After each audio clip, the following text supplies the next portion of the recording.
What about the pirate stations? Is Caroline and Radio London still going, or what? Some of them packed up, I think, yeah. But I don't know which one. Yes. I mean, I don't know. They have commercials, don't they? Yeah, they do, yeah. Right. Yeah, they do have a few commercials. What's the scene over there? Do you think there's more groups in England or appearing now than solo acts, or solo acts taking over from groups, or what? I don't think that solo acts taking over. There's just more solo acts now. Not more, but there's quite a few solo acts. A lot of somebody told me when I was over there that the reason for that is because there's not as much money to pay, and of course if there's only one person to pay it to, it's much better. Yeah, you can have it that way. Another thing I wanted to ask you, do you think this, a little kid asked me outside before we went on, do you think that pop bands conform too much? You know, from the Small Faces, how do you feel about that? I don't really know. Do you think they just carried away because it's a group, or because of the music they play, or what? I think they must like the music they play. Yeah, I think it's more on the sound. I think it's the sound you get out rather than the gear you wear or what you do or what you say. Anything. I think basically it must be the record sound, because when we get you out here anyway, a lot of people have only heard the record for many months before anybody arrives. Yeah. The ghost and everybody's and drifted around. These are the teenage publications. There are photos of you, and so the kids get to know what you look like a bit before you go on these days, which is a help like that. Yeah. Kenny Jones with the Small Faces once again. Yes.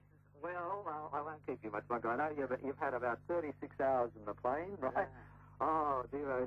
Is there any particular sort of music that you particularly prefer outside of what you're turning out? Do you listen to anything? I don't think it's personally, I dig anything, any kind of music, classical music, pop music.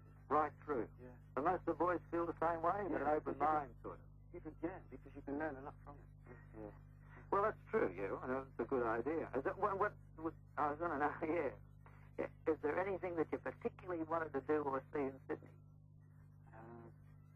Horse riding, I think. Horse riding. No, I don't think that. I can't think who it was. Well, there's some very good horse riding establishments around. I'm sure Andrew will be able to organise that because he's been here before. Yeah.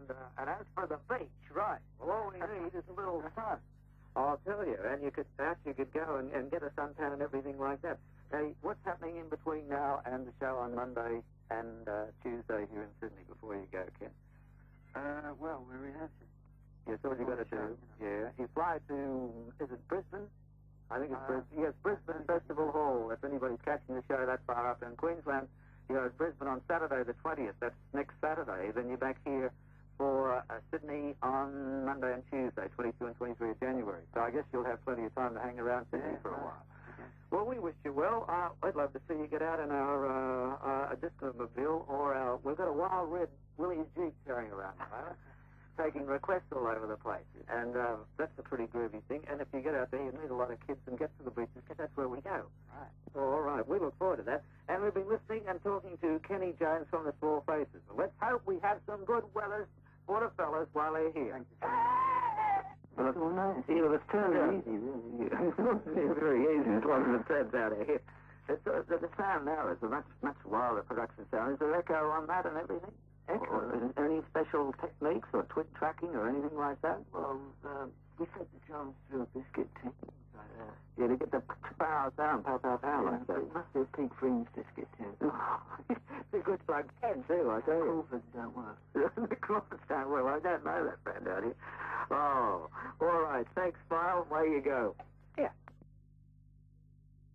And if you think you're groovy. And there's the story behind it. We're talking to the Small Faces tonight, and this covers the whole thing now. It's been great because we've had everybody in, of the four of the boys, Ian McLaglen and Plonk Lane. What's the story behind this and how it was written and that for P.P. Arnold? You wrote it, didn't you? You did, didn't you? Yeah, Stephen reading it. Yeah. On a holiday, we went on holiday, just asked me to call it Tin Soldier, you know. Yes. And Pat was a little booked out because she wanted to do Tin Soldier, so we thought we'd write one for her anyway, you know. It could have been that P.P. Arnold would have had Tin Soldier instead of you then. Yeah, it could have. But we liked Tin Soldier. You did that. She missed out. And you decided that you'd write this record for her. Yeah. Yeah, well, it turned out pretty well. Yeah. Well, it's great seeing you. What's your plans for tomorrow? Anything lined up? Well, we're rehearsing, you know, at the moment because we haven't played for quite a while, so we want to make sure we're not too rusty when we start. Sure, yeah. Well, you've had a bit of a break, haven't you? What with the plane trip and away, did you have a holiday before you came out here as well? Christmas. Yeah, break over Christmas, I guess, and all that sort of thing. Just one little question. There's a lot of Australian artists that will be listening in and groups and that to the show. What do you think the chances are? We've had Normie Rowe over there. We had Johnny Young over there. I think he should be back very shortly and probably will go back. How do you think Easy Beats, I think, have shaped up best of anybody? And the Bee Gees. Of course, the Bee Gees. I always get a mental block with them because all the guys were born on the Isle of Skye. They came out here. They were quite young, brother and the twins. And I always forget that they are Australian, but they've turned out, I suppose, the biggest success.